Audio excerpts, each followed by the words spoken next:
Saya akan kembali menekankan pada hari Minggu ini, khususnya ketika kita hari ini akan menerima perjamuan kudus, itu mengenai keseriusan dosa.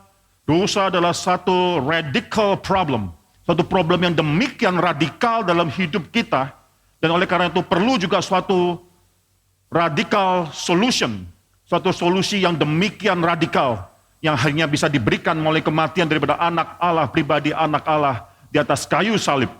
Saudara, mari kita membacakan beberapa ayat ini lagi. Saya akan membacakan dari 4 ayat tersebut. Nanti kita akan membaca bersama-sama dalam ayat yang ketiga. Setelah pada zaman dahulu Allah berulang kali dan dalam berbagai cara berbicara kepada nenek moyang kita dengan perantaraan nabi-nabi.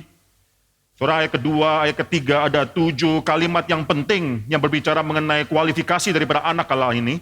Maka pada zaman akhir ini Ia telah berbicara kepada kita dengan perantaraan anaknya, yang telah Ia tetapkan sebagai yang berhak menerima segala yang ada, yang pertama. Yang kedua, oleh Dia Allah telah menjadikan alam semesta. Yang ketiga, Ia adalah cahaya kemuliaan Allah. Yang keempat, Ia adalah gambar wujud Allah. Yang kelima, Dia menopang segala yang ada dengan firman-Nya yang penuh kekuasaan. Yang keenam, dan setelah Ia selesai mengadakan penyucian dosa. Ketujuh, Ia duduk di sebelah kanan yang maha besar, di tempat yang tinggi, jauh lebih tinggi daripada malaikat-malaikat. Sama seperti nama yang dikaruniakannya kepadanya, jauh lebih indah daripada nama mereka.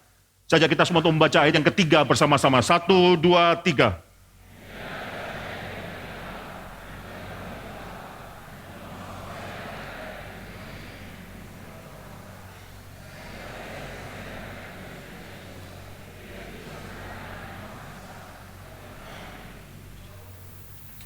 Mari kita tundukkan kepala dan kita berdoa sekali lagi. Bapa dalam surga, kami sudah membuka firman Tuhan.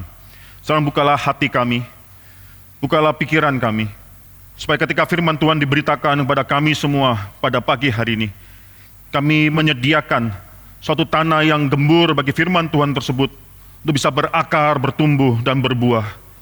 Bapa, kami tidaklah ada artinya tanpa pekerjaan Tuhan dalam hidup kami. Kami berhutang bukan hanya keberadaan kami kepada Tuhan, karena kami diciptakan oleh Tuhan, tapi juga kami berhutang kemuliaan, karena kami adalah orang-orang yang sudah berdosa. Bapa, kami bersyukur karena Tuhan terus-menerus menopang hidup kami, dan pada gereja Tuhan memberikan firman Tuhan. Bila firman Tuhan, porsi firman Tuhan yang akan hamba memberitakan pada hari ini, telah Engkau berikan pada kami, pada semua yang sudah menyiapkan hati. Sekarang kiranya Tuhan memberkati apa yang akan hamba-Mu beritakan. Dari atas mimbar ini hamba-Mu berdoa satu hal dan hanya satu hal saja ya Tuhan. Supaya anak-anak Tuhan, domba-domba Tuhan di sini mendapatkan makanannya daripada gembalanya yang agung, bukan dari bijaksana hamba-Mu. Atau segala usaha hamba-Mu untuk membuat firman Tuhan ini bisa diterima. Tapi hanya karena kuasa Tuhan yang menggerakkan hati kami. Kami bersyukur saat ini kami akan menikmati pemberitaan firman Tuhan. Nanti kami akan menikmati juga suatu perjamuan kudus daripada Tuhan. Kiranya pada hari ini, anak-anak Tuhan, domba-domba Tuhan, digembirakan, diberikan sukacita melalui persekutuan ibadah yang kami naikkan ini. Dalam nama Tuhan Yesus Kristus kami berdoa. Kami mengucap syukur. Amin. Soal minggu lalu saya sudah berkata suatu hal yang penting. Saya banyak bicara mengenai dosa, mengenai suatu hal bahwa penciptaan adalah suatu fakta sejarah. Kalau kita tidak bisa menerima penciptaan sebagai suatu fakta sejarah, maka sulit bagi kita menerima bahwa penciptaan Adam adalah suatu fakta sejarah. Dan kalau itu terjadi, maka kita akan sulit menerima bahwa kejatuhan Adam adalah suatu fakta sejarah pula. Bahwa Adam jatuh di dalam dosa adalah suatu hal yang kita terima sebagai suatu fakta sejarah yang benar-benar terjadi. Oleh karena itu, segala hal yang terjadi setelah itu, khususnya penebusan yang dijanjikan oleh Kristus, oleh Tuhan, yang dijanjikan oleh Tuhan melalui Kristus juga adalah suatu fakta sejarah yang terjadi dalam dunia ini. Kalau Adam pertama bukanlah suatu fakta historis, bukanlah suatu orang yang historis, orang sejarah, maka kita bisa bertanya bagaimana dengan Adam yang kedua, bagaimana dengan Adam yang terakhir, saudara? Apakah itu adalah suatu fakta sejarah atau bukan? Saudara, saya bersyukur setiap hari Minggu, saudara, khotbah-khotbah ini sudah diringkaskan, saudara. Setiap hari Minggu, dan 2 minggu terakhir, saudara, selain Ibu Jenny di sini yang meringkaskan khotbah-khotbah ini, saudara, saya juga akhirnya memeriksa khotbah tersebut. Ini saudara bisa bawa pulang, di depan tersedia ringkasan khotbah tersebut, dan saya lihat bahwa yang meringkas sudah memiliki atau meluangkan waktu yang banyak untuk meringkas dengan baik. Saya berharap ini dari satu seri yang akhirnya membawa pengertian kita kepada siapa Kristus dan apa pekerjaan Dia, apa yang Dia lakukan bagi kita semua. Di satu seri yang penting yang bisa dinikmati oleh anak-anak Tuhan tempat ini, saudara. Minggu lalu sudah banyak sekali kita bicara mengenai fakta kejatuhan dosa, saudara. Khususnya Kejadian pasal 3 ayat 15, kita katakan di sana itu adalah proto-evangelium, yaitu janji Tuhan atas penebusan, adalah bibit atas Injil yang sudah Tuhan janjikan ketika manusia berdosa. Ketika manusia berdosa, mereka menantikan hukuman daripada Tuhan. Pada hari di mana engkau memakan buah pohon yang terlarang tersebut, pohon pengetahuan baik dan jahat, pada hari itu juga engkau harus mati. Ketika Adam dan Hawa menantikan hukuman, dalam ketakutan mereka menantikan hukuman tersebut. Tapi justru yang diberikan oleh Allah adalah suatu hal yang luar biasa, yang tidak pernah dipikirkan oleh manusia. Bahwa ada suatu benih Injil yang sudah Tuhan janjikan. Ada suatu permusuhan yang akan Tuhan adakan antara si ular dan si perempuan. Antara keturunan si ular, setan itu sendiri, dan juga keturunan daripada si perempuan itu sendiri. Keturunan daripada si perempuan itu akan meremukkan kepala daripada si ular. Ular akan meremukkan tumit daripada keturunan daripada perempuan tersebut. Ini adalah satu janji yang akhirnya dalam sejarah penebusan orang Israel, semakin lama semakin bisa mereka lihat. Orang Israel menantikan terus mengenai kapan janji Tuhan itu akan digenapi. Kapan si Mesias tersebut akan datang. Mereka menantikan dan Tuhan terus memberikan suatu visible sign, tanda yang bisa dilihat atas apa yang mereka nantikan tersebut. Saudara, di dalam Kejadian pasal 3, saudara, pada waktu mereka menantikan hukuman mati tersebut, pada saat itu benar ada yang mati, saudara. Kejadian pasal 3 ayat 21 menyatakan bahwa pada saat itu Allah harus menyembelih seekor binatang supaya kulitnya bisa diambil, untuk akhirnya menjadikan jubah bagi Adam dan Hawa, jubah kulit. Ini menandakan bahwa agama tidak mungkin bisa menyelamatkan manusia. Ketika manusia berdosa, dia tahu dia berdosa. Tidak ada orang berdosa yang tidak sadar dia sedang berdosa. Ketika Adam dan Hawa sudah berdosa, dia sadar mereka telanjang di hadapan Tuhan. Mereka bersembunyi, mereka mengambil daun-daunan untuk menjadi cawat, menutupi kemaluan mereka. Itulah agama. Agama adalah usaha manusia untuk menutupi semua kekurangannya sendiri.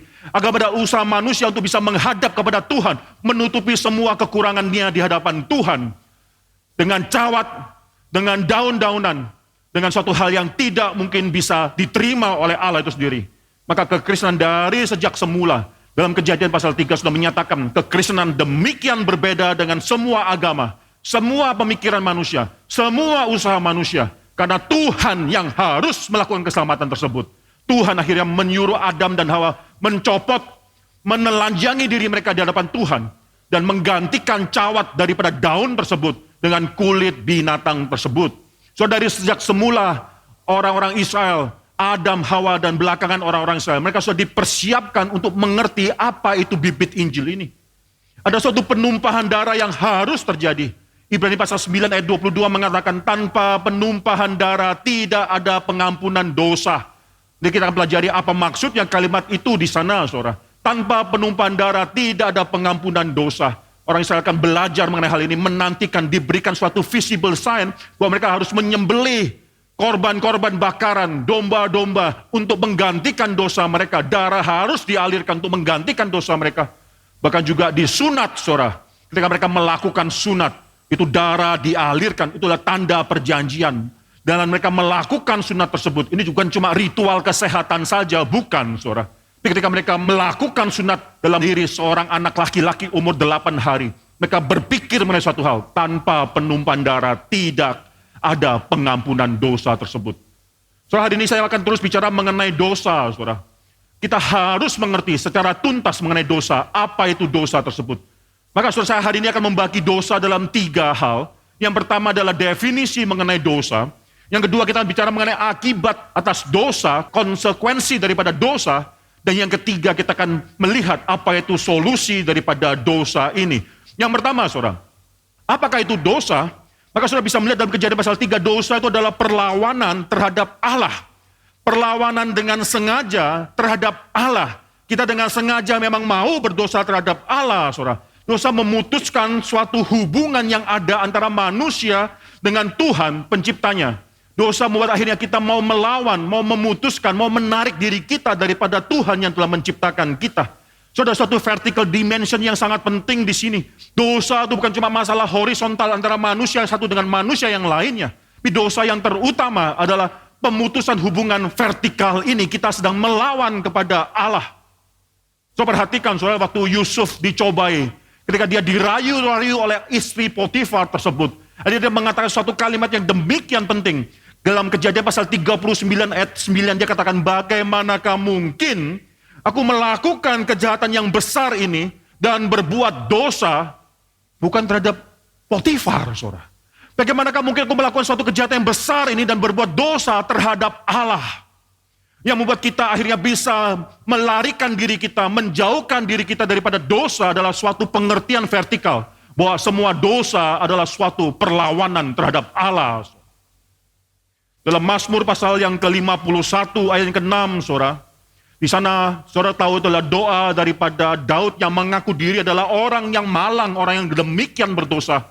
Itulah Daud setelah 1 tahun kemudian, setelah dia melakukan dosa, membunuh dan membiarkan Uria dibunuh atas suatu perencanaan dia. Uria harus dibunuh supaya dia akhirnya bisa menikahi Batsheba karena dia sudah tidur dengan Batsheba dan Batsheba sudah hamil, saudara. Pada saat itu dia demikian jahat. Ini adalah orang yang dipilih Tuhan, jadi raja yang berkenan di hadapan Tuhan, tapi tetap bisa berdosa karena dia memang adalah manusia yang berdosa. Maka pada saat itu, saudara, 1 tahun kemudian, ketika anak itu sudah lahir, Daud masih belum tahu bahwa dia berdosa. Saya rasa dia tahu, tapi dia merasakan itu adalah hak dia sebagai seorang raja untuk mengambil istri. Bukankah itu yang dikatakan oleh Samuel pada orang Israel, bahwa seorang raja memiliki hak untuk mengambil istri di antara kamu sendiri. Dia rasa itu adalah hak daripada dia. Dia tidak merasakan itu adalah satu hal yang perlu dipermasalahkan. Itulah masalah daripada begitu banyak orang yang berdosa. Tidak merasakan bahwa dosa yang sudah dilakukan adalah suatu masalah besar dalam hidup dia. Kita terus berdosa. Kita terus melakukan dosa. Karena kita tidak merasa itu adalah suatu hal besar. Maka di sini, saudara, ketika Nathan datang dan menghardik dia, lalu Daud mengaku dia adalah orang berdosa. Dia adalah orang yang lembut hatinya. Seorang raja dihardik, disemprot, saudara, oleh seorang yang di bawahannya, seorang nabi. Tapi dia tahu dia adalah nabi Tuhan. Maka dia merendahkan diri di hadapan nabi tersebut, di hadapan Tuhan. Saudara, Mazmur pasal 51 itu demikian indah. Itu adalah doa Daud. Saya percaya itu adalah doa yang dia naikkan ketika dia tahu bahwa berapa hari lagi anaknya yang dia kasih daripada Batsheba tersebut akan mati. Saudara. Dia berdoa minta pengampunan terhadap Tuhan. Tapi Tuhan nanti tetap akan mengambil anak tersebut. Saudara, ini suatu hal yang kita harus pelajari. Kadang-kadang jangan gampang kita berbuat dosa. Kita seringkali katakan, kalau dosa pun, toh aku yang menanggung. Aku yang melakukan dosa, aku juga akan menanggung. Tapi dalam konsep daripada anak-anak Tuhan, dosa itu memiliki suatu sifat komunal. Kita bisa berdosa. Tapi Tuhan juga bisa mengampuni dosa dengan akhirnya menjatuhkan akibat dosa itu kepada orang lain. Orang lain impacted, affected, atau terkena dampaknya, saudara, oleh dosa yang kita lakukan. Anak daripada Daud harus meninggal. Saudara, Mazmur pasal 51 ayat 6 itu adalah doa Daud yang demikian indah. Terhadap engkau sajalah aku telah berdosa dan melakukan apa yang kau anggap jahat. Saudara, ketika kita mengerti bahwa kita ketika berdosa, kita hanya berdosa kepada Tuhan, itu suatu titik permulaan pertobatan yang sejati bisa dilakukan. Saudara, waktu anak saya masih muda, Daniel waktu masih muda, saya lihat dia pernah melakukan suatu kesalahan terhadap orang tuanya. Sangat gampang saya katakan kepada dia, Daniel, engkau sudah bersalah kepada orang tuamu, khususnya kepada mamamu. Tapi pada hari itu Tuhan berbicara pada saya, mengatakan bahwa konsep melakukan kesalahan kepada satu orang dan orang yang lain itu terlalu sederhana. Nggak bisa hubungan masyarakat disederhanakan, diselesaikan dengan konsep yang sederhana ini, saudara. Ada suatu hal yang lebih yang harus ditekankan pada diri anak tersebut, pada Daniel pada saat itu. Dan saya katakan, engkau sudah berdosa. Ketika kalimat dosa sudah keluar, saudara, itu suatu hal yang tidak gampang, bukan suatu hal yang enteng. Engkau sudah berdosa terhadap Tuhan. Engkau sudah berdosa terhadap Tuhan yang menciptakan engkau. Di sana vertical dimension harus di-establish. Baru orang bisa mengerti begitu beratnya dosa itu. Saudara, dosa pada dasarnya, definisi dosa adalah pelanggaran terhadap Allah. Bukan pelanggaran terhadap sesama manusia saja. Tapi paling penting adalah pelanggaran terhadap Allah. Oleh karena itu, apakah itu akibat dosa? Poin kedua yang kita bisa pikirkan, apa itu akibat dosa? Manusia tidak lagi, bukan hanya tidak bisa bersekutu dengan Allah, tapi tidak lagi bisa berkenan terhadap Allah. Itu satu hal yang penting. Manusia tidak lagi bisa berkenan terhadap Tuhan. Saudara, problema daripada manusia berdosa ketika dia menolak Tuhan, bukan karena dia tidak mengerti atau tidak bisa membuktikan Tuhan ada, atau dia tidak bisa memasukkan Tuhan dalam pengertian dia. Problemnya bukan problem logika. Problem daripada manusia berdosa ketika menolak Tuhan adalah problem daripada hati. Hatinya memiliki masalah. Hatinya sedang melawan Tuhan, saudara. Ketika kita melakukan suatu dosa, itu adalah akibat daripada dosa kita. Dan itu diakibat karena hati kita jauh daripada Tuhan. Saudara, hari ini saya ajak kita untuk membuka beberapa bagian daripada Alkitab. Saudara, kita buka Roma. Kita buka kitab Roma pasal yang ke-8. Kitab Roma pasal yang ke-8. Di sana ada suatu firman Tuhan yang demikian penting, saudara. Yaitu ayat ke-7, ayat yang ke-8. Saya akan membacakan bagi saudara sekalian. Roma pasal ke-8, ayat ke-7, ayat yang ke-8. Sebab keinginan daging, atau dalam bahasa Inggrisnya, the carnal minds, atau pemikiran yang tidak, atau yang sudah menurut kedagingan. Sebab keinginan daging adalah perseteruan terhadap Allah. Karena ia tidak takluk kepada hukum Allah. Manusia berdosa tidak takluk kepada hukum Allah, itu suatu fakta. Tapi pertanyaannya, mengapa mereka tidak takluk kepada hukum Allah? Jawabannya bukan karena mereka tidak mau, saudara. Manusia berdosa bukannya tidak mau taat pada Tuhan, tapi di sini Alkitab mengatakan mereka tidak takluk kepada hukum Allah. Hal ini memang tidak mungkin baginya. Bukan karena mereka tidak mau, tapi karena mereka tidak mungkin. Natur mereka dan naturi memang sudah berdosa melawan Tuhan. Apapun yang dihasilkan oleh manusia berdosa adalah perlawanan, perseteruan, enmity terhadap Tuhan, perlawanan terhadap Tuhan tersebut.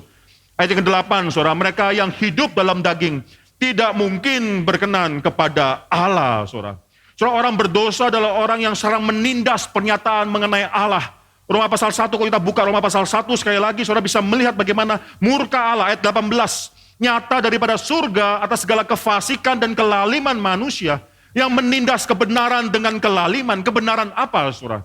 Kebenaran pernyataan Allah bahwa Allah sudah menyatakan dirinya di dalam alam semesta, dalam ciptaannya. Semua ciptaan Allah, saya sudah katakan beberapa minggu yang lalu, semua ciptaan Allah menunjukkan siapa Allah yang menciptakan. Tidak mungkin jari tangan Tuhan itu tidak ada di dalam pekerjaan tangan Tuhan, tidak mungkin. Semua ciptaan Allah menunjukkan siapa Tuhan tersebut. Di dalam diri kita sebagai ciptaan Allah, kita pun saudara menunjukkan siapa Allah tersebut. Tapi yang terjadi, orang berdosa menindas kebenaran tersebut dengan kelaliman mereka. Itu suatu hal yang sangat fatal. Saudara, mungkin ada yang berkata pada saat ini, bukankah memang ada manusia yang mencari Allah? Bukankah agama-agama di luar kekristenan ada orang-orang yang juga mencari Allah? Saya sering mendapatkan pertanyaan ini. Bukankah bukan hanya orang Kristen yang mencari Allah? Bukankah agama-agama lain juga mencari Allah? Saudara, pertama, saudara, kekristenan itu bukan orang mencari Allah. Dan kekristenan Allah mencari manusia yang berdosa. Saudara. Kekristenan bukanlah usaha manusia untuk mencari Allah. Itu semua agama-agama dalam dunia ini. Tapi apakah benar, yang kedua, apakah benar manusia-manusia sedang mencari Allah?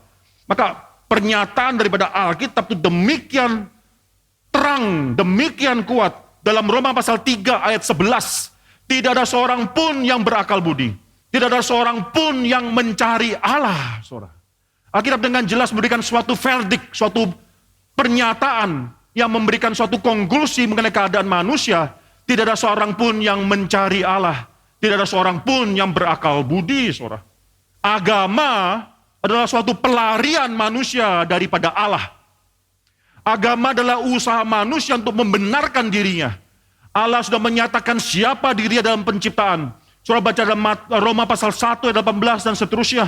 Pulang, baca bagian Alkitab yang penting. Roma pasal 1 ini, saudara. Saudara melihat bagaimana dalam Roma pasal 1, penulis mengatakan manusia semua di dalam agama mereka mencoba untuk menindas kebenaran yang Tuhan nyatakan atas dirinya di dalam alam semesta ini. Mereka menukarkan, saudara, mereka menggantikan kemuliaan Allah. Mereka menggantikan kebenaran Allah dengan segala sesuatu dalam dunia ciptaan ini supaya mereka bisa menyembah kepadanya, saudara. Mereka tidak merasa perlu untuk memuliakan Allah. Itulah kondisi daripada manusia berdosa. Agama membuat suatu legitimasi bagi manusia supaya manusia bisa merasakan dirinya melawan Allah. Waktu melawan Allah, dia merasa dirinya tetap diterima oleh Allah. Itulah agama. Agama membuat manusia merasa dirinya sekarang diperkenan oleh Tuhan. Agama membuat manusia merasakan dirinya cukup untuk bisa diterima oleh Allah dengan sistem-sistem keagamaan. Tapi tidak ada satu agama pun yang bisa membawa datang manusia kepada Tuhan. Karena Alkitab sudah mengatakan tidak ada seorang pun yang mencari Allah. Semua orang sudah jatuh dalam dosa. Tidak ada seorang pun yang mau menundukkan dirinya kepada Allah. Karena memang tidak mungkin, natur mereka tidak mungkin membuat mereka demikian. Roma pasal 8 ayat 7 sampai 8, saudara. Ada orang yang mungkin bertanya, bukankah manusia juga berbuat baik? Bukankah manusia juga berbuat baik? Saya mau tanya, kalau manusia berbuat baik, so what? Kalaupun manusia berbuat baik, apakah perbuatan baik kita itu cukup baik untuk mendapatkan kekekalan bersama dengan Tuhan? Kalaupun kita berbuat baik dalam kesementaraan hidup kita, itu cuma sementara. Apa yang membuat perbuatan baik kita, membuat kita merasakan bahwa kita bisa membeli kekekalan, itu satu logika yang tidak bisa diseberangi. Kesementaraan tidak bisa membawa kita pada kekekalan karena kita adalah orang yang sementara, saudara. Maka dari sini khususnya Alkitab juga berkata suatu verdict yang demikian kejam. Dalam Roma pasal 3, saudara, ayat ke-10, tidak ada yang benar, seorang pun tidak. Ayat ke-12, semua orang telah menyeleweng, mereka semua tidak berguna, tidak ada yang berbuat baik, seorang pun tidak ada yang berbuat baik. Saudara, perbuatan baik, ketika manusia lakukan perbuatan baik tersebut, kita perlu tanya, apa motivasinya mereka berbuat baik? Oh, saya berbuat baik untuk menutupi semua perbuatan jahat saya. Supaya waktu saya mati, mudah-mudahan timbangan tersebut tip one way. Perbuatan baik saya lebih daripada perbuatan jahat saya, supaya saya bisa diterima oleh Tuhan. Kalau kita berbuat baik, kalau kita beramal, kalau kita memberikan uang kita untuk membantu orang lain, dengan suatu tujuan untuk menumpuk jasa di surga, itu bukan perbuatan baik, karena motivasinya sudah tidak baik. Bahkan Yesaya mengatakan suatu kalimat yang penting sekali, soal Yesaya pasal 64 ayat 6. Kami seperti orang najis, segala kesalehan kami pun seperti suatu kain kotor di hadapan Tuhan. Di hadapan Tuhan yang demikian baik, mana mungkin di hadapan Tuhan yang demikian kudus, hal apa yang kita bisa katakan bahwa kita adalah orang yang baik, saudara? Problema hidup dari begitu banyak orang yang membuat mereka tidak bisa datang pada Tuhan, mengakui bahwa mereka adalah orang berdosa adalah fakta bahwa mereka merasa mereka masih baik. Itu problem terbesar, saudara. Soal konsekuensi atas kejatuhan Adam ini menjadikan dosa Adam itu menyebar kemana-mana. Sekarang tidak ada satu orang pun keturunan Adam yang akhirnya tidak memiliki dosa tersebut. Dan saya mau bicara satu hal yang penting di sini. Semua orang berdosa bukan karena mereka sudah melakukan dosa mereka pribadi. Bukan mereka sudah melakukan dosa yang mereka lakukan. Mereka semua berdosa karena mereka mendapatkan status dosa daripada Adam ini, original sin. Karena Adam sudah berdosa, maka semua dosa itu sudah menyebar kemana-mana. Semua orang berdosa karena Adam. Coba kita baca Roma, saudara. Sekali lagi, saudara, kiranya firman Tuhan terus menjadi suatu sandaran kita. Teologi kita dibentuk oleh pernyataan firman Tuhan, bukan apa yang kita rasa baik. Roma pasal 5 ayat ke-12. Pasal 5 ayat 12 mengatakan, sebab itu sama seperti dosa telah masuk ke dalam dunia oleh satu orang, dan oleh dosa itu juga maut. Demikianlah maut itu telah menjalar kepada semua orang, karena semua orang itu telah berbuat dosa, saudara. So di sini maut serang masuk dan menjalar pada semua orang. Semua orang sudah berdosa karena satu orang yang berdosa tersebut, saudara. Ini adalah suatu hal yang harus kita terima faktanya. Saudara, kita bisa mengerti satu hal yang penting di sini. Bahwa kita berdosa dan memiliki status dosa itu bukan karena kita secara biologis adalah keturunan daripada Adam sehingga tercemar. Kita seperti anggota daripada suatu keluarga yang tercemar karena diturunkan secara biologis fisik oleh keturunan Adam tersebut. Bukan, saudara. Lebih daripada itu karena Adam adalah suatu perwakilan kita. Ketika kita yang seharusnya adalah diwakilkan oleh Adam tersebut, Adam berdosa, maka seluruhnya sekarang dianggap memiliki status dosa di hadapan Tuhan. Oleh karena itulah kita dikandung dalam dosa kita. Soalnya ini sangat penting sekali, bukan karena kita ada hubungan darah dari keturunan Adam, maka kita adalah seorang yang orang berdosa. Bukan masalah biologis. Kalau semacam demikian, saudara bisa katakan, bahkan Tuhan Yesus pun, dia juga memiliki hubungan darah, dia lahir daripada isi perut daripada Maria, saudara. Apakah berarti bahwa oleh karena itu Tuhan Yesus pun juga berdosa karena keturunan daripada Adam, silsilah Tuhan Yesus, kalau saudara lihat daripada Matius, daripada Lukas, dia adalah keturunan daripada Adam tersebut. Oleh karena itu Yesus juga berdosa karena dia adalah keturunan Adam. Tidak, saudara. Mengapa? Karena sekarang dalam rencana Tuhan, Tuhan sudah menetapkan dua wakil manusia. Yang pertama adalah Adam. Yang kedua adalah Adam yang kedua, yaitu Yesus Kristus. Adam yang kedua dan Adam yang terakhir. Kita berdosa di dalam Adam, karena kita adalah diwakilkan oleh Adam. Atau kita diselamatkan nantinya di dalam kebenaran yang dilakukan oleh Kristus. Karena kita juga diwakilkan oleh Kristus. Either you are in Adam or you are in Christ. Kita di dalam Adam atau kita ada di bawah Kristus, saudara. Kita baca Roma pasal 5 ayat 19 di sana, saudara. Jadi sama seperti oleh ketidaktaatan satu orang, semua orang telah menjadi orang berdosa. Di sini implikasi atau ajaran yang sangat kental sekali mengenai perwakilan dan khususnya juga dosa asli atau original sin. Karena pelanggaran, ketidaktaatan satu orang, semua orang telah menjadi orang berdosa.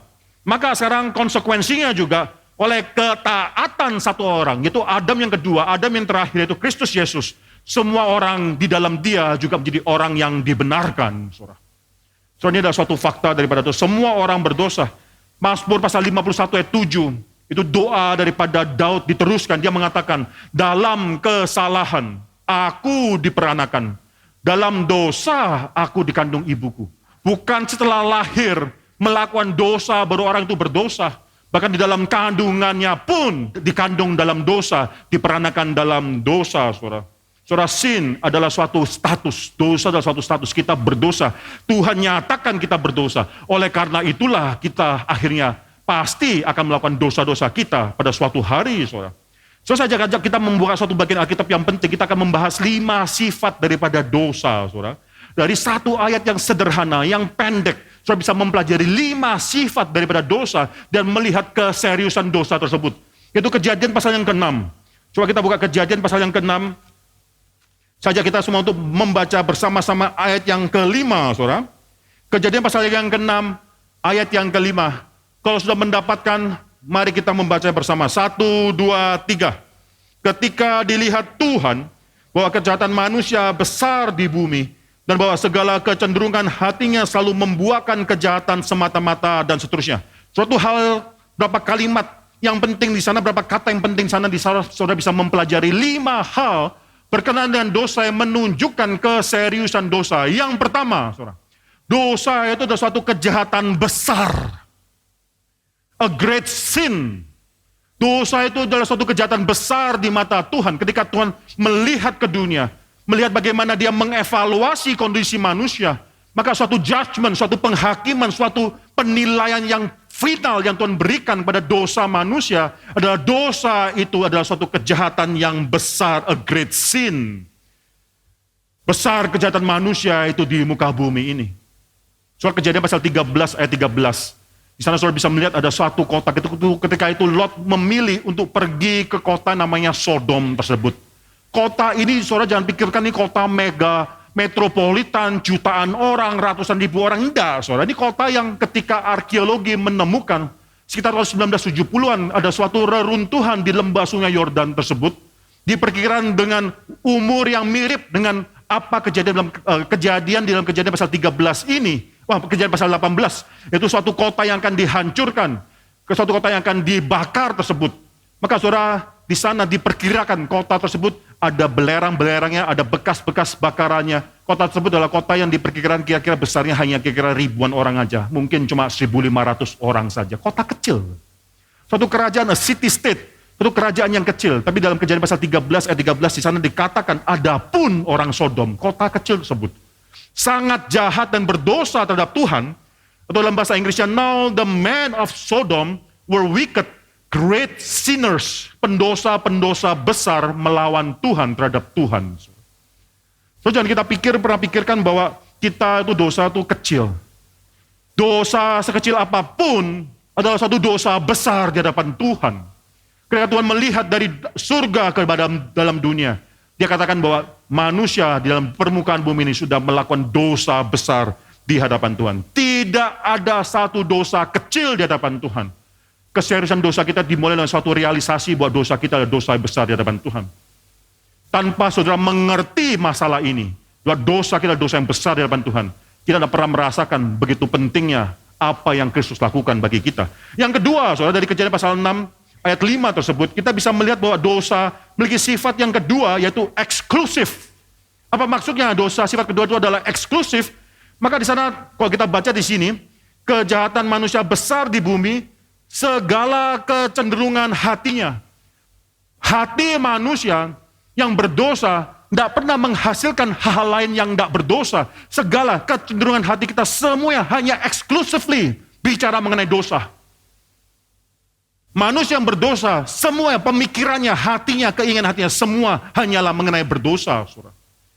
Maka bukan cuma great sinners against the Lord, great sin done, tapi juga hatinya inilah hati yang cuma memikirkan masalah-masalah dosa. Tidak ada satu hati pun dalam hati manusia berdosa yang akhirnya bisa memikirkan hal-hal yang bukan hal yang berdosa. Tidak ada. Eksklusif. Manusia berdosa hanya bisa berdosa. Segala kecenderungan hatinya. Every intention of the thoughts of his heart. Dalam bahasa Inggrisnya. Every intention. Semua yang dia pikirkan. Itu semua bicara mengenai dosa. Yang ketiga, saudara, bukan cuma eksklusif. Exhaustive. Yaitu menyeluruh. Apa maksudnya di sini? Manusia berdosa, semua yang dia hasilkan adalah dosa saja, saudara. Coba saudara perhatikan kalimat di sana, saudara, bahwa kejahatan manusia besar di bumi dan bahwa segala kecenderungan hatinya selalu membuahkan kejahatan. Manusia berdosa bukan hanya cuma berpikir mengenai kejahatan, tapi semua yang dihasilkan pasti adalah daripada buah pemikiran tersebut. Semua yang dihasilkan juga adalah suatu dosa. Exhaustive. Dosa itu menyeluruh, saudara. Dalam orang reform, kita mengenali doktrin daripada total depravity. Segala sesuatu dalam diri manusia itu sudah terdampak atau kena impact daripada dosa, terpolusikan oleh dosa. Oleh karena itu, tidak ada satu pun yang manusia lakukan yang tidak akhirnya menghasilkan dosa tersebut. Yang pertama, great sin, dosa yang besar. Yang kedua, exclusive. Semua, every intention of the thoughts of our hearts, semua yang kita pikirkan, exclusively cuma dosa. Enggak heran yang ketiga juga exhaustive, menyeluruh apapun yang kita hasilkan, itu hasilnya adalah dosa saja. Yang keempat, saudara, sifat dosa adalah internal. Segala kecenderungan hatinya, saudara. Coba kita baca, bahwa segala kecenderungan hatinya. Every intention of the thoughts of his hearts, dalam bahasa Inggrisnya. Semua dosa itu dihasilkan daripada kecenderungan hati kita. Kita tidak bisa mengatakan bahwa kita berdosa, oh orang lain yang menyebabkan saya berdosa. Itu yang terjadi dalam Taman Eden. Ketika Tuhan mengatakan, mengapa terjadi demikian? Adam menyalahkan Hawa, menyalahkan Tuhan. Perempuan yang kau tempatkan di sisiku, itulah yang membuat aku berdosa. Tuhan tanya pada Hawa, Hawa menyalahkan kepada Tuhan, yaitu ular yang kau ciptakan, yang kau tempatkan di dalam Taman Eden. Itulah yang membuat kita berdosa. Saudara, dosa bukan hasil daripada cobaan pihak luar. Dosa pada esensinya, ini yang harus digarisbawahi, adalah karena internal, karena diri kita sendiri yang mau berdosa. Coba satu ayat yang kita bisa mengerti, kita buka Markus, saudara, Markus pasal 7, ayat 21 sampai ayat 23, di pengajaran daripada Yesus sendiri, sebab dari dalam, dari hati orang, timbul segala pikiran jahat, percabulan, pencurian, pembunuhan, perzinahan, keserakahan, kejahatan, kelicikan, hawa nafsu, iri hati, hujat, kesombongan, kebebalan. Semua hal-hal jahat ini timbul dari dalam dan menajiskan orang. Jangan pernah berpikir ketika kita melakukan dosa itu karena orang lain mencobai. Oh, karena engkau menyeret aku dalam dosa. Tidak. Karena kita memang mau melakukan dosa tersebut. Karena kita menyenangi dosa-dosa tersebut. Maka itu akhirnya kita membuahi keinginan daging kita. Yakobus pasal 1 ayat 14. Sangat jelas sekali Yakobus juga mengatakan tiap-tiap orang dicobai oleh keinginannya sendiri. Diseret dan dipikat oleh keinginannya sendiri. Keinginan itu dibuahi, akhirnya dia melahirkan dosa. Dan dosa ketika sudah matang, mendatangkan maut, saudara. So, semua orang dicobai oleh keinginannya sendiri. Dosa itu sifatnya internal. Adalah karena keinginan kita sendiri, saudara. Yang pertama tadi apa, saudara? Dosa yang besar. Yang kedua, eksklusif. Tidak ada apapun yang kita pikirkan, yang nggak pikirkan mengenai dosa, saudara. Yang ketiga, exhaustive, menyeluruh. Semua hal yang kita lakukan pasti adalah berdosa. Yang keempat, apa? Internal, kitalah yang mau melakukan dosa tersebut. Bukan orang lain yang mencoba kita, menjatuhkan kita. Kita dijatuhkan, diseret karena kita terpikat dengan keinginan kita untuk berdosa tersebut. Dan yang terakhir, yang kelima, saudara, dalam bahasa Inggrisnya adalah pervasive, terus menerus, continually, tidak pernah akan bisa berakhir, terus menerus. Kita adalah orang yang akan terus berdosa. Coba kita buka lagi Kejadian pasal 6, saudara. Kejadian pasal 6 ayat kelima. Ketika dilihat Tuhan bahwa kejahatan manusia besar di bumi, dan bahwa segala kecenderungan hatinya selalu membuahkan kejahatan semata-mata. Dalam bahasa Inggrisnya, saudara, kejahatan semata-mata di sana adalah evil continually, terus menerus berpikir jahat, dan itulah yang bisa dilakukan oleh manusia. Saudara Augustine pernah menjabarkan mengenai kondisi manusia, ada 4 kondisi manusia yang penting. Ini satu hal yang saudara bisa pikirkan, sangat indah penjabaran manusia. Dia mengatakan setelah manusia diciptakan, sebelum manusia berdosa, setelah dia diciptakan dan sebelum manusia berdosa, jatuh dalam dosa, maka dia katakan kondisi Adam adalah posse pecare, bisa berdosa, dan juga posse non pecare dalam bahasa Latin berarti bisa tidak berdosa. Manusia bisa berdosa, manusia bisa tidak berdosa juga. Tetapi setelah manusia jatuh dalam dosa, setelah akhirnya dia menerima dan ditebus oleh Kristus, ketika dia sudah berdosa, kemudian menerima penebusan Kristus, maka kondisi manusia adalah non posse, non pecare.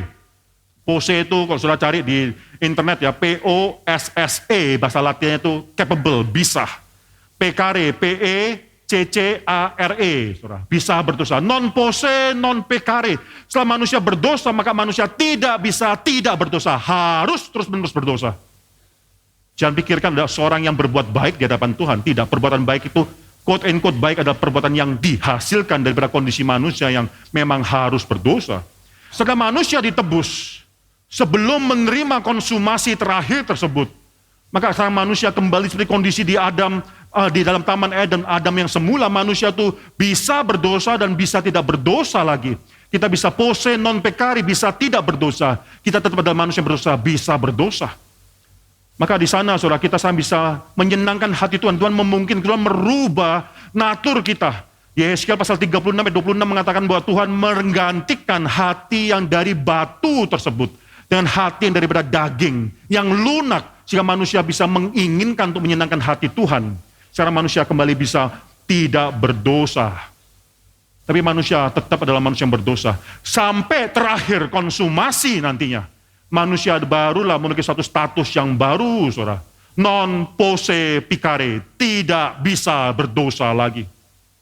So, di dalam dunia filsafat, pembicaraan teologi, itu banyak orang yang bertanya mengenai apakah itu free will. Apakah itu kehendak bebas. Banyak orang yang berpikir dan menawarkan teori-teori mengenai kehendak bebas. Salah satu yang paling cilaka, yang paling melawan Tuhan, adalah suatu definisi yang katanya libertarian free will, saudara. Libertarian free will mengatakan bahwa kondisi manusia menjadikan manusia adalah manusia yang paling unik adalah kehendak bebasnya tersebut. Dan kehendak bebas adalah suatu kehendak bebas, baru menjadi kehendak bebas. Kalau kehendak bebas itu tidak memiliki suatu influence, tidak dipengaruhi daripada eksternal faktor. Tuhan yang menetapkan segala sesuatu, Tuhan yang memilih supaya manusia akhirnya bisa menerima Tuhan. Itu semua adalah suatu eksternal faktor. Manusia harus sebebas-bebasnya. Dan yang menentukan kebebasan manusia adalah diri manusia tersebut. Bukan natur manusia. Pokoknya dalam definisi libertarian free will ini, manusia menjadi manusia yang bebas ketika dia bisa melakukan apapun yang baik atau yang jahat lepas daripada naturnya. Orang berdosa pun tetap memiliki free will. Orang berdosa pun tetap memiliki kehendak bebas. Dia bisa berbuat baik dan bisa berbuat jahat. Saudara, ini adalah suatu hal yang bertentangan dengan perkataan daripada Alkitab, saudara. Lihat sekali lagi, Kejadian pasal 6 ayat 5 di sini mengatakan bahwa segala kecenderungan hatinya selalu membuahkan kejahatan semata-mata. Tidak ada dalam diri orang manusia berdosa yang akhirnya bisa berpikir, hari ini saya mau berbuat baik. Alkitab sekali mengatakan, Roma pasal 3 ayat 12, tidak ada seorang pun yang berbuat baik. Yesaya pasal 64 mengatakan, kesalahan kita yang paling salah sekalipun, itu adalah suatu kain kotor di hadapan Tuhan. Karena bukan dihasilkan atas rasa syukur sudah mendapatkan surga. Inginan kita adalah mendapatkan surga. Motivasi yang sangat jahat sekali. Roma pasal 8, 7-8 sudah mengatakan kepada kita bahwa manusia itu tidak mungkin bisa menyenangkan atau melakukan hukum Allah. Karena memang tidak mungkin, naturnya tidak mungkin melakukan hal tersebut. Maka di sini saudara, kehendak bebas, seharusnya kita dimengerti, lebih suka, orang reform juga lebih suka mengatakan, itu adalah suatu bondage of will. Itu bagaimana kehendak kita dalam dosa kita itu sudah mengikat kita sedemikian rupa. Pertanyaan bukan apakah bisa melakukan perbuatan baik atau jahat, bukan. Manusia berdosa, pertanyaan adalah perbuatan jahat apa yang hari ini akan kulakukan di hadapan Tuhan. Sekali lagi saudara, bagi manusia yang sudah berdosa, dia bukan bertanya perbuatan apa, baik atau jahat yang manakah yang harus kulakukan di hadapan Tuhan. Tapi karena natur dia akan melakukan sesuai dengan natur dia. Pertanyaan dia adalah perbuatan jahat apakah yang hari ini harus kulakukan di hadapan Tuhan. So kalau definisi manusia tertinggi adalah manusia yang ketika memiliki perbuatan atau kehendak bebas, dia bisa memilih, bahkan melawan naturnya sendiri apa yang berbuat baik, apa yang berbuat jahat. Kalau itu adalah definisi manusia yang tertinggi, maka nanti dikonsumasi, saudara. Manusia tidak mendapatkan titik tertinggi dalam hidupnya. Karena pada saat itu, Kepala Agustin katakan, manusia tidak lagi bisa berbuat jahat. Tidak ada option untuk tidak lagi bisa berdosa. Tidak ada lagi option untuk berdosa. Tuhan pun ada seorang pribadi yang akhirnya berbuat segala sesuatu sesuai dengan naturnya. Dari diri Tuhan, tidak ada option untuk apakah hari ini saya mau berbuat dosa atau berbuat baik. Tidak. Tuhan melakukan segala sesuatu sesuai dengan naturnya. Itulah suatu kondisi yang paling penting, yang paling indah. Suatu hari ketika konsumasi datang, kita akan mendapatkan suatu penetapan daripada Tuhan. Tidak lagi bisa berdosa lagi. So, orang yang terus memikirkan mengenai libertarian definition daripada free will ini, saudara, mereka tidak sadar, ketika mereka memegang konsep bahwa manusia harus bisa setiap saat, tidak tergantung daripada naturnya, bisa berbuat dosa atau tidak berbuat dosa, maka tidak ada yang namanya keselamatan kekal bagi mereka yang mengatakan demikian. Sampai akhirnya pun, ketika Kristus datang kedua kalinya dalam titik konsumasi tersebut, manusia tetap bisa berbuat baik atau berbuat jahat, berbuat dosa atau tidak. Tidak ada keselamatan kekal dalam pemikiran orang semacam demikian. Saudara, apa yang akan Alkitab katakan pada kita? Manusia berbuat dosa karena naturnya adalah dosa. Bukan free will of the will. Memang free dalam orang berdosa, free untuk berbuat dosa terus. Tidak ada suatu kehendak bebas untuk melakukan tidak ada dosa. Atau melakukan suatu hal yang baik dalam hidup dia. Tidak. Dikondisikan oleh naturnya untuk terus berbuat dosa. Maka di sini saudara, perlu ada suatu solusi yang penting. Akibat dosa bukan hanya membuat kita terpisah dan tidak bisa berkenan di hadapan Tuhan, tapi juga akhirnya mendatangkan suatu hal yang penting, yaitu hukuman kekal daripada Tuhan. Soal konsep hukuman kekal, the eternal punishment, itu sekarang sudah tidak banyak orang yang suka. Orang di dalam zaman dunia modern sudah termakan oleh semangat humanisme. Dalam pikiran mereka lebih baik daripada Tuhan. Kalau Alkitab ngomong apa, mereka pikir mungkin bisa diartikan dengan cara yang lain lagi. Untuk membuat akhirnya Tuhan seakan-akan tampak lebih generous terhadap orang berdosa. John Stott adalah seorang teolog yang penting, saudara. Kita bisa bersyukur pada Tuhan. Banyak sekali tulisan-tulisan dia yang akhirnya membangun gereja. Tapi ada suatu kesalahan fatal dalam diri John Stott. John Stott, teolog besar ini, juga pernah mengatakan bahwa dia tidak percaya ada eternal punishment. Dia tidak percaya ada suatu penghakiman kekal bagi orang yang berdosa.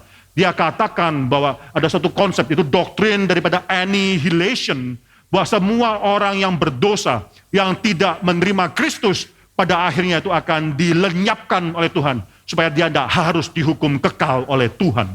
Dia tidak bisa menerima bagaimana Tuhan yang baik semacam Tuhan Alkitab dan Alkitab yang dinyatakan Alkitab bisa memungkinkan ada orang yang terus dihukum, terus menerus. Kekekalan bukan untuk 1000 tahun, bukan untuk 2000 tahun, itu selama-lamanya dihukum. Dalam siksa aniaya daripada api neraka. Dia merasakan itu bukan konsep Tuhan yang baik. Soalnya ini sayang sekali John Stott akhirnya melakukan kesalahan blunder yang besar secara teologi. Dan dia mengatakan bahwa manusia yang tidak percaya Tuhan, solusinya Tuhan akan habiskan dia. Pada saat dia mati, dia tidak akan merasakan apa-apa lagi. Pada saat dia mati, bertemu di hadapan Tuhan, Tuhan akan lenyapkan eksistensi dia. Dia tidak lagi perlu untuk dihakimi kekal oleh Tuhan. Saya pikirkan suatu hari, saudara, Hitler bertemu dengan Tuhan. Lalu Tuhan katakan pada Hitler, Hitler, lihatlah semua dosa yang kau lakukan. All the mysteries, the death, kematian, yang sudah engkau lakukan. yang sudah engkau perbuat tersebut, yang sudah engkau timpakan pada orang-orang yang lainnya, untuk semua segala kesombongan tersebut, aku akan menghakimi engkau dengan cara melenyapkan engkau. Saudara bisa pikirkan, itu adil atau tidak adil, saudara. Dalam hidup Hitler, dia pernah tidak ada. Dia pernah dilahirkan, dan sebelumnya dia pernah tidak ada. Sekarang apa bedanya, saudara? What kind of pain and suffering? Kesakitan dan penderitaan apa yang harus ditanggung oleh Hitler kalau dia hanya dilenyapkan oleh Tuhan?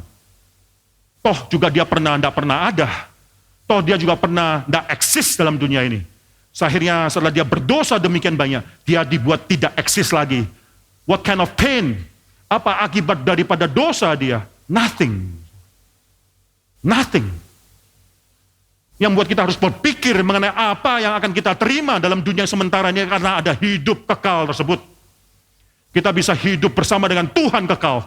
Atau kita juga bisa akhirnya dihakimi oleh Tuhan juga dengan kekekalan tersebut.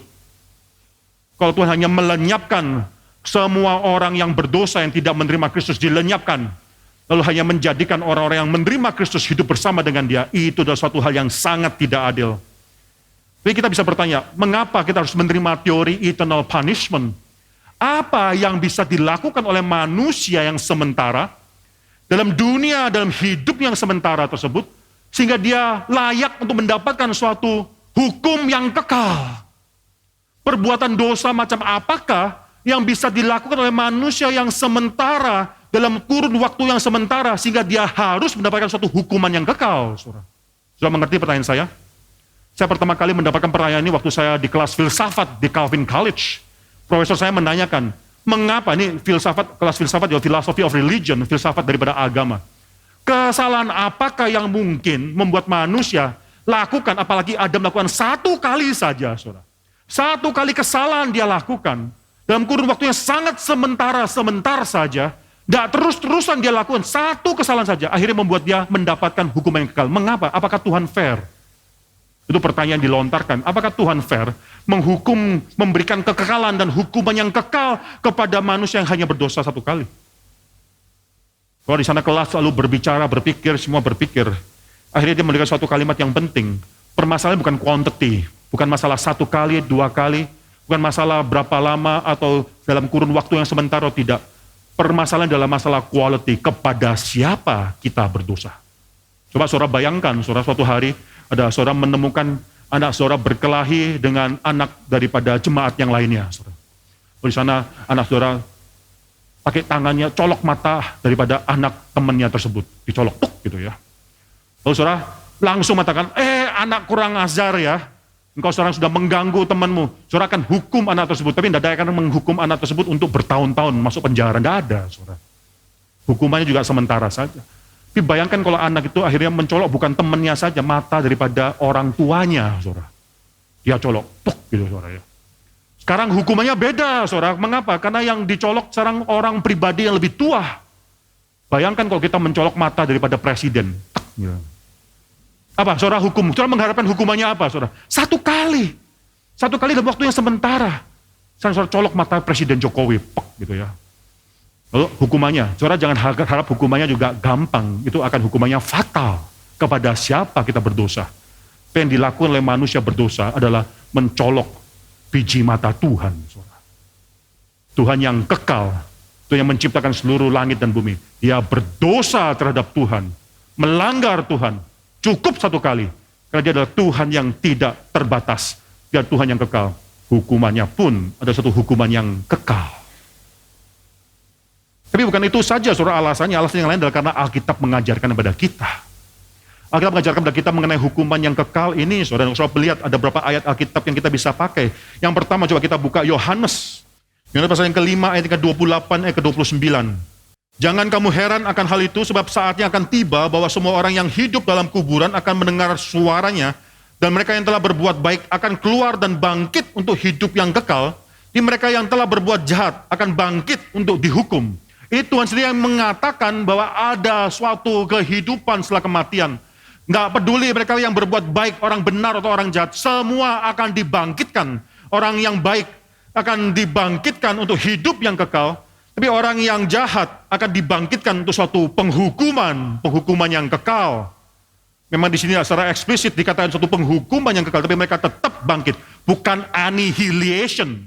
Bukan setelah mereka berdosa, mereka dilenyapkan keberadaan mereka. Tapi mereka menunggu saat di mana mereka pun yang berdosa pun juga akan dibangkitkan. Yang kedua, saudara, Tuhan Yesus sudah mengatakan bahwa ada yang namanya api neraka. Penghakiman api neraka adalah suatu hal yang sangat real. Saya tidak usah baca ayat tersebut dalam Matius pasal 18 ayat 9. Ada api neraka dan terlebih lagi api neraka ini adalah api yang tidak bisa dipadamkan.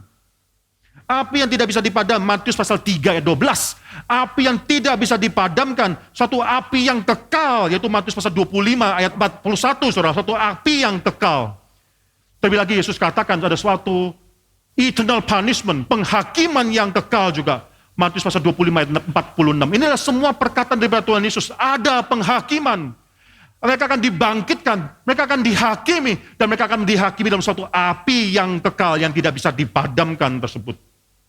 Saudara, dosa adalah suatu hal yang sangat serius sekali, saudara. A radical problem, oleh karena itu harus memiliki suatu solusi yang juga radikal sekali. Maka di sini, saudara, kalau saya katakan dosa adalah perlawanan dari Allah, kita sudah mengerti apa artinya. Mengakibatkan akhirnya kita tidak bisa diperkenankan oleh Allah. Bahkan mengakibatkan bahwa kita harus dihukum kekal oleh Allah. Yang ketiga, pertanyaan adalah solusi atas dosa itu apa? Proto-evangelium yang sudah dikatakan oleh Tuhan kepada Adam dan Hawa dalam Kejadian pasal 3 ayat 15, sekarang mulai sedikit demi sedikit digenapi. Ada yang harus mati. Bukan yang melakukan dosa, yang mati untuk menggantikan, membayar harga dosa tersebut. Akhirnya satu pihak yang lainnya. Kejadian pasal 3:21, Tuhan menyembelih seseorang yang seekor binatang yang tidak melakukan dosa untuk menggantikan dosa daripada Adam dan Hawa. Menumpahkan darah diharuskan supaya ada pengampunan dosa. Pertanyaannya sekarang adalah, hak apa, dasar apa akhirnya binatang bisa menggantikan kita? Mengapa ketika kita sudah berdosa terhadap Tuhan, bahkan satu dosa cukup untuk membawa kita pada suatu penghakiman yang kekal di hadapan Tuhan. Mengapa binatang bisa menggantikan kita? Itu semua bukan solusi. Itu hanyalah melambangkan apa yang Kristus akan lakukan bagi kita. Maka di sini saudara, Ibrani pasal yang pertama sekali mengingatkan kepada kita suatu kalimat yang penting. Bukan cuma Kristus sebagai nabi sudah mengadakan penyucian dosa, bahkan bahwa dia penyucian dosa, dia adalah penyucian dosa yang sudah sangat final, bahkan dia duduk di sebelah kanan Allah Bapa yang maha besar tersebut. Menandakan bahwa dia bukanlah imam-imam yang terus mengadakan penyucian dosa, yang tidak bisa menyucikan dosa. Ibrani sendiri katakan di pasal yang ke-10, saudara. Semua yang mereka lakukan tidak bisa menyucikan dosa, karena bagaimanakah mungkin binatang bisa menyucikan dosa manusia terhadap Tuhan? Bagaimanakah mungkin manusia yang berdosa bisa melakukan pengampunan dosa di hadapan Tuhan bagi manusia yang berdosa? Saudara, yang mati bagi kita, akhirnya dalam Ibrani pasal 1 ayat 3 adalah Allah itu sendiri. Hari ini kita akan menerima perjamuan kudus. Ini bukan cuma suatu kebiasaan yang harus kita lakukan. Kalau kita menerima perjamuan kudus, kita menerima roti, kita menerima agung, kita harus takut dan gentar di hadapan Tuhan. Siapakah diri kita? Di mana Allah yang adalah Allah itu sendiri. Cahaya kemuliaan Allah, gambar wujud Allah, akhirnya mengadakan penyucian dosa untuk Anda dan saya. Dia mati di kayu salib, menyerahkan dirinya.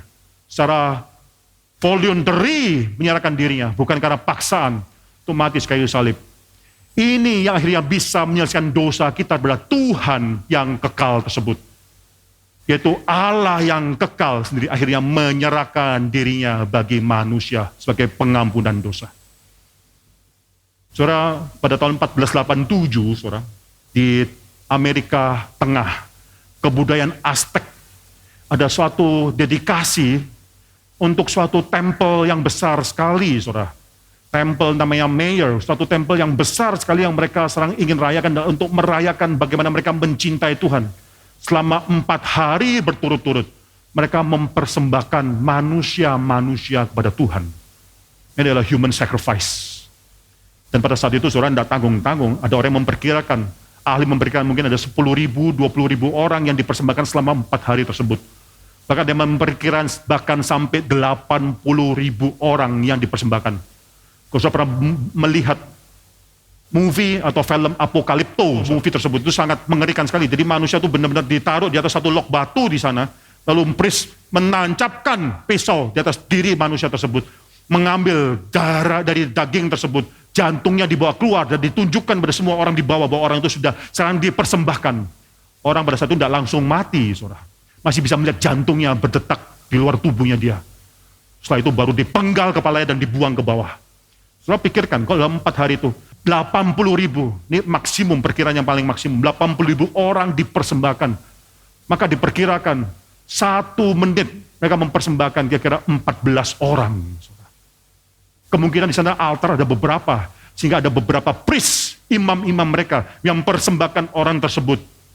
Mungkin satu priest mempersembahkan per menit sekitar 4 orang. 80.000 orang dalam 4 hari dipersembahkan untuk mendedikasikan kuil tersebut. So di dalam konsep daripada manusia yang berdosa, manusia tahu bahwa mereka berhutang sesuatu kepada Tuhan. Mereka harus mempersembahkan sesuatu kepada Tuhan. Persembahan apa yang layak untuk diberikan kepada Tuhan untuk menggantikan dosa manusia? Kalau kita berdosa pada Tuhan yang kekal, dosa kita satu kali bisa membawa ke hukuman yang kekal tersebut. Apa dalam dunia ini yang bisa menebus dosa kita? Apa dalam kesementara ini yang bisa menebus dosa kita hukuman dosa kita yang kekal tersebut? Tidak ada. Bahkan manusia dipersembahkan pun tidak layak di hadapan Tuhan. Karena itu cuma manusia, itu ciptaan. So dalam semua konsep agama daripada manusia, karena demikian besar kasih manusia terhadap Tuhan, maka mereka mengkorbankan manusia, anak mereka sendiri kepada Tuhan. Tidak hanya dalam kekristenan, kalimat itu dibalik, saudara. Karena demikian besar kasih Tuhan kepada manusia, maka dikorbankannya anaknya bagi manusia. Sehingga barang siapa yang percaya, tidak binasa, tapi melainkan beroleh hidup yang kekal tersebut. Saudara, inilah hari di mana hari yang pas bagi kita untuk diingatkan sekali lagi mengenai apa itu dosa. Apa itu esensi dosa dan apa itu solusinya. Maka Ibrani mengatakan kepada kita solusinya itu demikian agung. Yang akhirnya menjadi imam besar kita, yang akhirnya mati bagi kita, yaitu Allah itu sendiri. Mari kita menikmati suatu kebanggaan orang Kristen. Hanya orang Kristen yang bangga mengetahui bahwa dia tidak bisa menyelamatkan dirinya sendiri. Tapi perlu ada Allah yang menyelamatkan dirinya. Mari pada hari ini kita menghampiri perjamuan kudus ini. Menyatakan bahwa memang saya adalah orang berdosa. Saya bersyukur Tuhan, pencipta, penopang seluruh isi dunia adalah Tuhan yang menebus dosaku pada saat ini. Mari kita tundukkan kepala dan kita berdoa. Bapa dalam surga, kami bersyukur untuk semua hal yang sudah kami bisa dengarkan di atas mimbar ini. Bersyukur untuk firman Tuhan. Bersyukur untuk suatu pengertian bahwa manusia adalah orang yang berdosa. Kami bersyukur untuk suatu pengertian lebih daripada itu, bahwa kami adalah orang-orang yang sudah mendapatkan kasih karunia daripada Tuhan. Tidak ada satupun hal dalam dunia yang sementara ini yang Kau ciptakan bisa menggantikan suatu kemuliaan yang sudah direbut, kemuliaan kekal yang sudah direbut daripada Engkau, oleh karena kami adalah melakukan dosa terhadap Engkau. Hanya satu hal yang mungkin, yaitu anak Allah mengorbankan dirinya bagi kami, ya Tuhan. Kami bersyukur untuk pengorbanan ini. Dan saat ini kami akan masuk dalam suatu perjamuan kudus daripada Tuhan. Suatu visible sign, suatu tanda yang kelihatan, yang bisa kami rasakan, yang bisa kami nikmati atas suatu janji daripada Tuhan yang tidak kami lihat, tapi sudah Tuhan genapkan. Berilah kami iman dalam menerima perjamuan kudus ini. Kami serahkan semua dalam tangan Tuhan. Dalam nama Tuhan Yesus Kristus, kami berdoa, kami mengucap syukur. Amin.